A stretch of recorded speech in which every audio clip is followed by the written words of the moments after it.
Chairman గారికి CPM తరఫున memorandum అందించాం. కొన్ని విషయాలు ఆయన దృష్టికి తీసుకురావడం కూడా జరిగింది. విద్యుత్ అనేది నిత్య జీవితంలో భాగమైపోయినటువంటి నిత్యావసర వస్తువుగా మారుతూ ఉన్నటువంటి దశని ఈ కాలంలో చూస్తా ఉన్నాం. గృహ అవసరాలే కాదు, ఫ్యాక్టరీలే కాదు, పరిశ్రమలే కాదు, చిన్న పరిశ్రమలే కాదు, చివరాఖరికి వ్యవసాయమే కాదు, చివరాఖరికి ట్రాన్స్పోర్ట్ రంగం కూడా, రవాణా రంగం కూడా దీనికి ఎడిక్ట్ అవుతూ ఉన్నటువంటి పరిస్థితి కనపడతా ఉంది. విద్యుత్ లేకపోతే రవాణా రంగం భవిష్యత్తులో నడిచేటువంటి పరిస్థితి కూడా లేదని చెప్పనేటువంటిది ఈ కాలంలో చూస్తా ఉన్నాం. దీన్ని పురస్కరించుకొని చూసినప్పుడు విద్యుత్ సవరణ చట్టం 2025 విద్యుత్ బిల్లు ఏదైతే ఉందో సవరణ బిల్లు, ఆ బిల్లుని పార్లమెంట్ లో ఆమోదింపజేసుకునేటువంటి దానికి బండ మెజారిటీ, బ్రూట్ మెజారిటీ ఉంది కదా అని చెప్పి కేంద్రంలో ఉన్నటువంటి మోడీ దాన్ని ఆమోదింపజేసుకునేటువంటి దానికి ప్రయత్నం చేస్తా ఉన్నాడు. దానికి వంత పాడుతూ ఉన్నాయి ఈ రాష్ట్రంలో ఉన్నటువంటి, ఈ రాష్ట్ర ప్రభుత్వంలో అధికారంలో ఉన్నటువంటి కూటమి ప్రభుత్వం, కూటమి అధినాథులు, కూటమిలో ఉన్నటువంటి ముఖ్య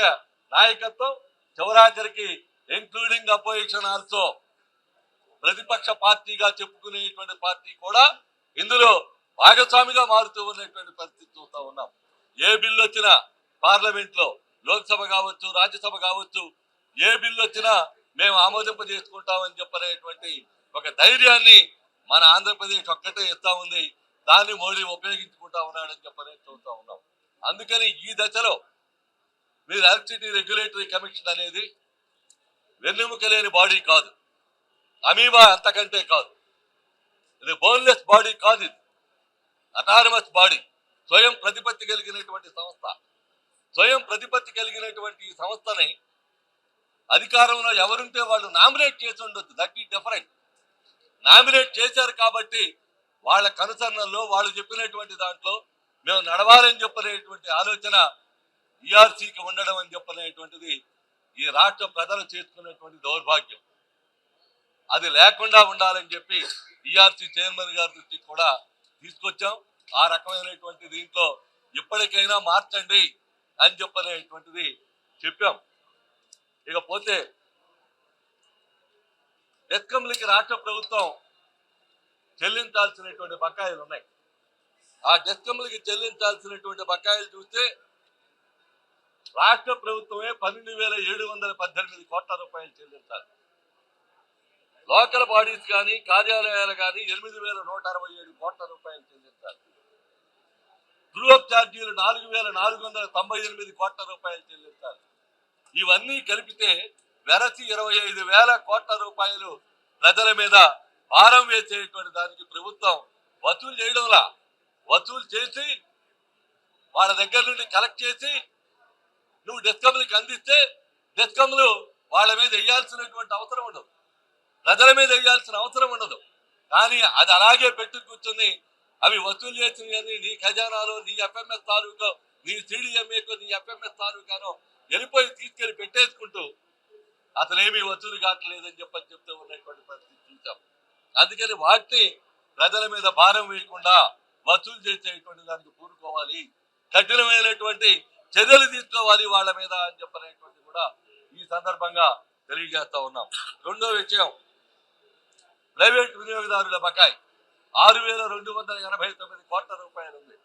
ఇందులో పెద్ద పెద్ద ఇండస్ట్రియలిస్టులు కావచ్చు, గవర్నమెంట్ లో ఉన్నటువంటి పవర్ లో ఉన్నటువంటి వాళ్ళ అధినాథులకి అనుచరులుగా ఉన్నవాళ్ళు కావచ్చు, వాళ్ళ అన్యాయులు కావచ్చు, ఎవరైనా కావచ్చు, 6,638 కోట్ల రూపాయలు వాళ్ళ నుండి రావాల్సినటువంటి బకాయి ఉంది.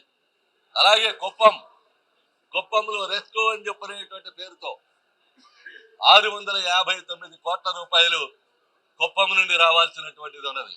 ఆ కుప్పం నుండి రావాల్సినటువంటి 6,289 కోట్ల రూపాయలు రాష్ట్ర ప్రజల మీద తీసేసేటువంటి దానికి, నెట్టేసేటువంటి దానికి ప్రయత్నం జరుగుతూ ఉంది.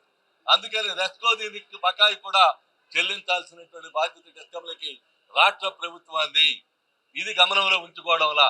అలాగే ఇక విద్యుత్ పంపిణీ, ఆరు అవినీతి, కరప్షన్ అని చెప్పనేటువంటిది వివిధ ప్రభుత్వ శాఖల్లో చూస్తా ఉన్నాం. కానీ ఎలక్ట్రిసిటీకి సంబంధించినటువంటి సంస్థల్లో జరుగుతున్నటువంటి అవినీతి అబ్నార్మల్ గా, అసాధారణమైనటువంటి రీతిలో ఈ అవినీతి ప్రాపకం చోటు చేసుకుంటా ఉంది పైనుండి కింద దాకా. దురదృష్టం ఏంటంటే పోలెక్కేటువంటి కార్మికుడు ఉండడు, బిల్లు వసూలు చేసేటువంటి బిల్ కలెక్టర్ ఉండడు, రీడర్ రీడర్ ఉండడు, మీటర్ రీడర్ ఉండడు. కానీ పర్యవేక్షణ చేసే అధికారుల సంఖ్య మాత్రం అసాధారణంగా ఉంటుంది.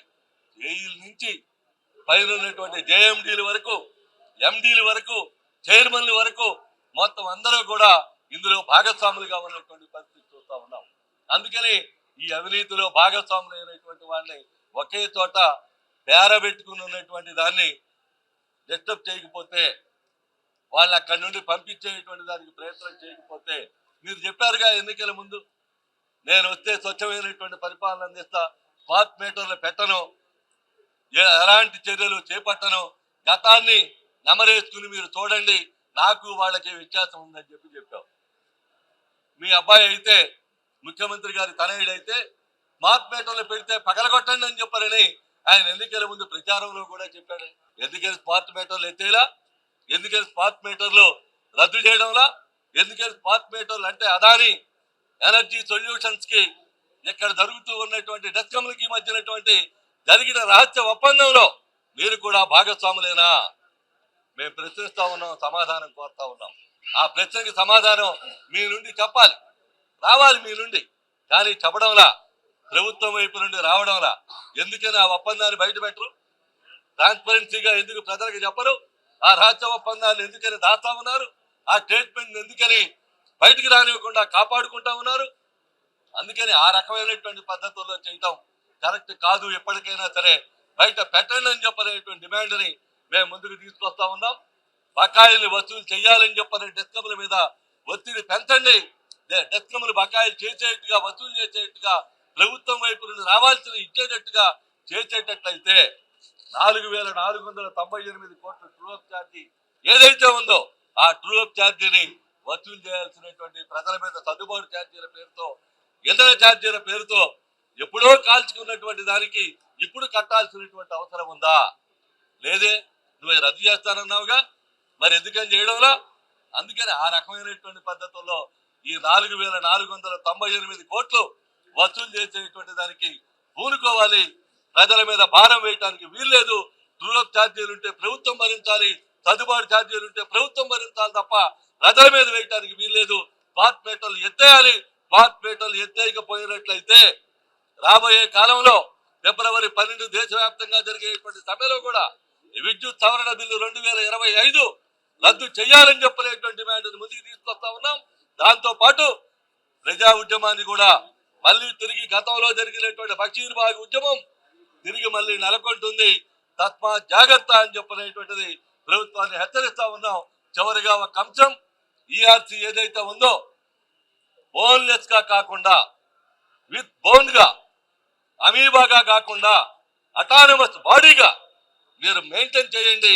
ప్రజలు హర్షిస్తారు, ప్రజలు సంతోషిస్తారు, మీరు కోఆపరేట్ చేస్తారని చెప్పనేటువంటి తెలియజేస్తూ రాబోయేటువంటి ఈఆర్సీ లోపు, విజయవాడలో ఇదే ఈఆర్సీ సమావేశం మళ్ళీ జరిగే లోపు ఈ చైర్మన్ గారు ఉంటారా ఉండరా తెలియదు. బహుశా ఇప్పటికే పేర్లు వస్తా ఉన్నాయి బయటికి, కొత్త చైర్మన్ గారు వస్తారు, ఈ చైర్మన్ గారు ఉండరని. ఆల్రెడీ గ్రౌండ్ ప్రిపరేషన్ కూడా అయిపోయిందని చెప్పారని ఇప్పుడు ఆ చైర్మన్ గారి దృష్టికి కూడా తీసుకొచ్చాం. మీరు ఉంటారో ఉండరోనండి, మళ్ళీ కొత్త ఆయన వస్తా ఉన్నాడు అని చెప్పి. ఈ లోపు మేము ఇచ్చిన మెమరాండంలో ఉన్నటువంటి అంశాల మీద చర్యలు తీసుకుంటే సరే, లేకపోయినట్లయితే భవిష్యత్తులో ఉద్యమాన్ని కొనసాగిస్తాం, ఉధృతం చేస్తామని చెప్పనేటువంటిది ఇతర వామపక్ష పార్టీని కలుపుకొని ఉధృతం చేస్తామని చెప్పనేటువంటి ఈ సందర్భంగా తెలియజేస్తా ఉన్నాం. ఇది ప్రక్రియ ఆచరణకి సాధ్యమయ్యేటటువంటిది కాదు. అధికారంలో ఉన్నప్పుడు ఒక తీరు, ప్రతిపక్షంలోకి వచ్చిన తర్వాత మరొక తీరు.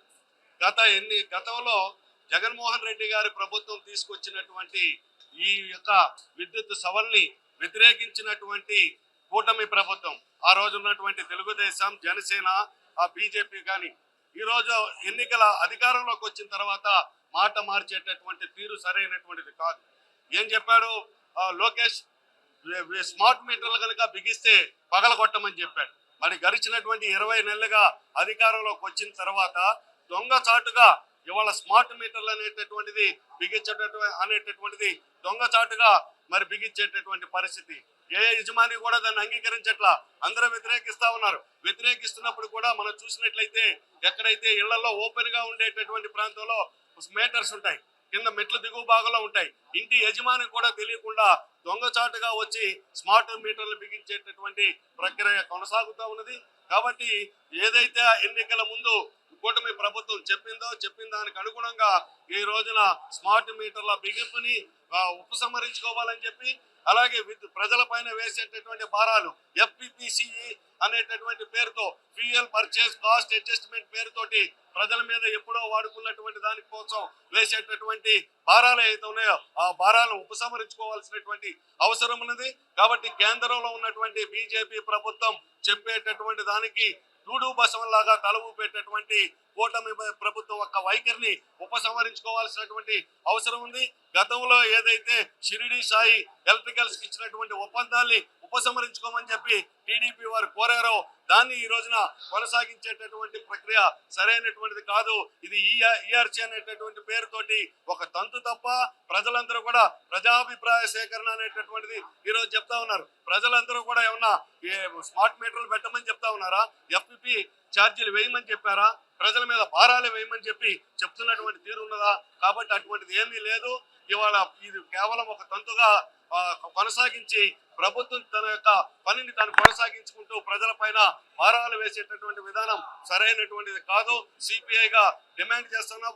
గతంలో కూడా భారత కమ్యూనిస్ట్ పార్టీ సిపిఐగా అనేక సందర్భాల్లో ERC చేసినటువంటి తీర్మానాలకు వ్యతిరేకంగా ప్రతిపాదనలకు అనుగుణంగా ఇచ్చినటువంటిది అనేక మెమోరాండమ్స్ ఇచ్చాం, ఆందోళన చేశాం. రాబోయేటటువంటి కాలంలో కూడా మనం చూసినట్లయితే ఆంధ్ర రాష్ట్ర చరిత్రలో, ఉమ్మడి ఆంధ్ర రాష్ట్ర చరిత్రలో 2000 సంవత్సరంలో బషీర్బాగ్ లో ఇదే కరెంటు విద్యుత్ ఉద్యమంలో మరి చంద్రబాబు నాయుడు కరెంటు షాక్కు బలైపోయి ప్రభుత్వం దిగిపోయినటువంటి పరిస్థితి.